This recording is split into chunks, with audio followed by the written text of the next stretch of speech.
श्री चंद्रशेखर जी। माननीय सभापति जी, जय भीम। बहुजन समाज में जन्मे सभी संतों, गुरुओं, महान पुरुषों को नमन करता हूं, जिनमें महात्मा ज्योतिबा फूले, डॉक्टर बाबा साहब अम्बेडकर और मान्यवर काशीराम साहब को मैं याद भी करता हूं आज के दिन पर। साथ साथ नगीना की महान जनता और भीम आर्मी और हमारी पार्टी आजाद समाज पार्टी काशीराम के साथियों का भी धन्यवाद करता हूं। इसके बाद अपने कुल गुरु जगत गुरु सदगुरु रविदास जी महाराज को भी मैं नमन करता हूं, जिन्होंने दुनिया को लगभग 600 साल पहले बेगमपुरा शहर के रूप में दुनिया का सबसे महान लोकतांत्रिक दर्शन दिया। अध्यक्ष महोदय, माननीय सभापति जी, 14 अगस्त 1947 को ये देश अंग्रेजों के अधीन था। 15 अगस्त 1947 को हम लोग आजाद हुए। 16 अगस्त 1947 को देश आजादी में था, लेकिन धन धरती राजपाट में बंटवारा नहीं हुआ। जो साधन संसाधन थे उनमें बंटवारा सही रूप से न होने के कारण एक बहुत बड़ी आबादी सुविधाओं से वंचित और सम्मान से वंचित रह गई। उनको सम्मान देने के लिए और अंतिम व्यक्ति तक सुविधाएं पहुंचे, इसके लिए लोकतंत्र की व्यवस्था हुई। लेकिन आजादी के 70 साल बाद भी हम कहां खड़े हैं, इस पर ये चिंता का विषय है। मैं मानता हूं कि सामाजिक न्याय तभी होगा माननीय सभापति जी, जब जातीय जनगणना पूरी होगी और जातीय जनगणना कराई जाएगी और साथ साथ संख्या के आधार पर आरक्षण जो है वंचित वर्गों का बढ़ाया जाएगा। उसके साथ साथ जब राष्ट्रपति जी अभिभाषण पे बात रख रही थी तो उन्होंने शहरी और ग्रामीण क्षेत्रों के विकास की बात कही और ये भी कहा कि दुनिया में सबसे उत्तम शहर हमारे यहाँ बने। लेकिन माननीय सभापति जी, 70% आबादी तो गांव में निवास करती है, तो गांव की आबादी के बारे में भी सोचना होगा कि उनका जीवन कैसे बदले। माननीय सभापति जी, उच्च शैक्षणिक संस्थानों में बहुजन समाज के जो छात्र हैं उनके साथ कास्ट एट्रोसिटी हो रही है, निरंतर उनकी हत्या हो रही है। साथ साथ जो सरकारी कर्मचारी हैं दफ्तरों में, उनके साथ भी जो SC ST OBC और मुस्लिम और अन्य धार्मिक अल्पसंख्यक, उनके साथ भी माननीय सभापति जी जातिगत और धार्मिक जो है शोषण किया जा रहा है। इसलिए मेरी मांग भी है कि पुरानी पेंशन को भी अध्यक्ष जी बहाल किया जाए। जो कर्मचारी देश की सेवा में लगे हैं उनका भी सम्मान होना चाहिए। साथ साथ सभापति जी, भाजपा ने चुनावी लाभ के लिए सबका साथ सबका विकास के नारे दिए जो खोखले हैं, क्योंकि 10 साल में दलित, पिछड़े, आदिवासी, मुस्लिम और अन्य धार्मिक अल्पसंख्यक जो अत्याचार हुए हैं वो किससे छिपे हुए नहीं हैं। ये गलत है, ये बंद होना चाहिए। सभापति महोदय जी, महामहिम राष्ट्रपति जी के अभिभाषण में निजी क्षेत्रों में SC ST OBC को रिजर्वेशन देने का कोई उल्लेख नहीं हुआ है, जो कि आज चर्चा का विषय, क्योंकि 98% प्राइवेट सेक्टर है, 2% सरकारी सेक्टर है, तो 98% प्राइवेट सेक्टर में भी हमारी हिस्सेदारी की बात होनी चाहिए। माननीय सभापति जी, आशा कार्यकर्ताओं, आंगनबाड़ी वर्करों, भोजन माताओं के वेतन वृद्धि पे भी कोई उल्लेख नहीं हुआ है, वो भी अभी नंगे, उन पर भी सोचना पड़ेगा। माननीय सभापति जी, जिस क्षेत्र से मैं चुन के आऊं नगीना से, वो बहुत पिछड़ा क्षेत्र है। उस क्षेत्र में कोई विशेष आर्थिक पैकेज नहीं दिया गया, रोजगार की सेवाएं नहीं है, नौजवान पलायन करता है। IIT, IIM, एम्स, केंद्रीय विद्यालय आदि शिक्षा में और चिकित्सा संस्थानों की स्थापना होनी चाहिए, जो कि नहीं है।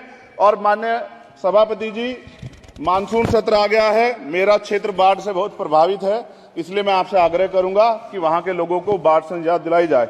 माननीय सभापति जी, चीन हमें आंख दिखा रहा है और लगातार हमारे देश की सीमाओं में घुसपैठ कर रहा है, इसलिए अग्निवीर योजना को हटाकर पुनः सेना भर्ती शुरू की जाए और साथ साथ भारत की सबसे प्राचीन व बहादुर रेजिमेंट में से एक चमार रेजिमेंट को पुनः बहाल करा जाए, ऐसा भी मेरा आपसे आग्रह है।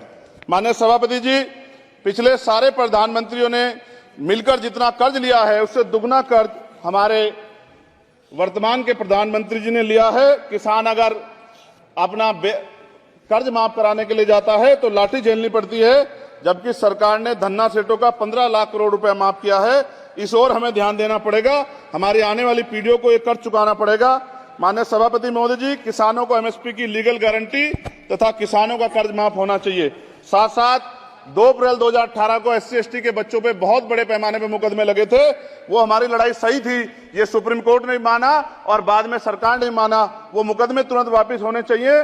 माननीय सभापति जी, प्रेस जो है उस पे भी शिकंजा कसा जा रहा है, जो पत्रकार सरकार खिलाफ बोलता है नौकरी से हाथ धोना पड़ता है, और सोशल मीडिया हमारा हथियार है, उस पे तरह तरह के प्रतिबंध लगाए जा रहे हैं और विरोध करने वालों को सोशल मीडिया हैंडल भी सस्पेंड करा दिए जा रहे हैं।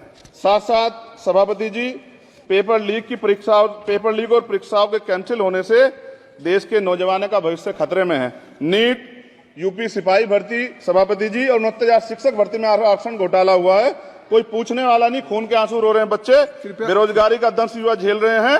इसलिए मेरा आग्रह है कि युवाओं के लिए कृपया समाप्त करें चंद्रशेखर। माननीय सभापति जी, मैं पहली बार बोल रहा हूं, आप कहेंगे मैं बैठ जाऊंगा, मैं आपकी बात, मैं संवैधानिक मर्यादा का पालन करूंगा, मगर हम तो माननीय सभापति जी सुन ही रहे हैं। आप बोलिए, 1 मिनट। धन्यवाद। एक मिनट और बोलिए। अध्यक्ष सभापति जी, नारी सम्मान की बात करने वाली सरकार, हमने मणिपुर देखा सर, हमने पहलवान बेटियों का हर्ष देखा सर, और हमने सर हाथरस की बेटी का हर्ष देखा सर, और हाथरस के परिवार को जो वादा किया था सरकार ने वो भी पूरा नहीं किया।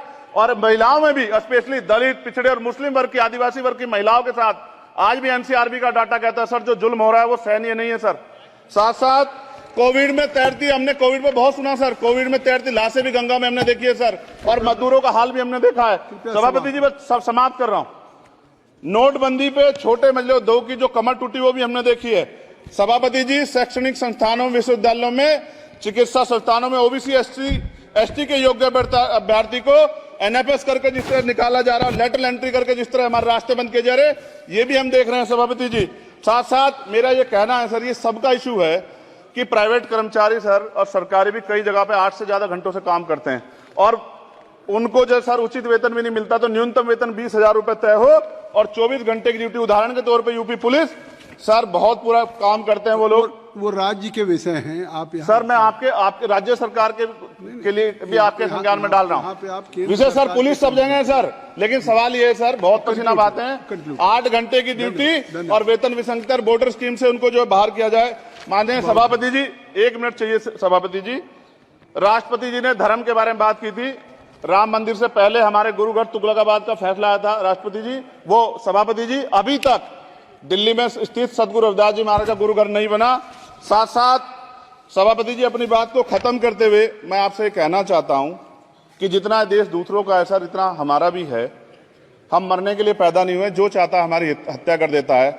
मूछे रखने पे, घोड़ी पे बैठने पे, मटकी छूने पे हमारी हत्या हो रही है। क्या बदला है सर 70 साल बाद भी? दलित, पिछड़े, मुसलमानों पे हिंसा नहीं रुक रही है सर। मेरा आपसे संरक्षण के साथ ये आग्रह है कि इन घटनाओं को रोका जाए, और देश किसी की बपोती नहीं है, देश संविधान से चलता है सर, और संविधान से चलेगा। संविधान छेड़खानी बर्दाश्त नहीं की जाएगी सर। धन्यवाद।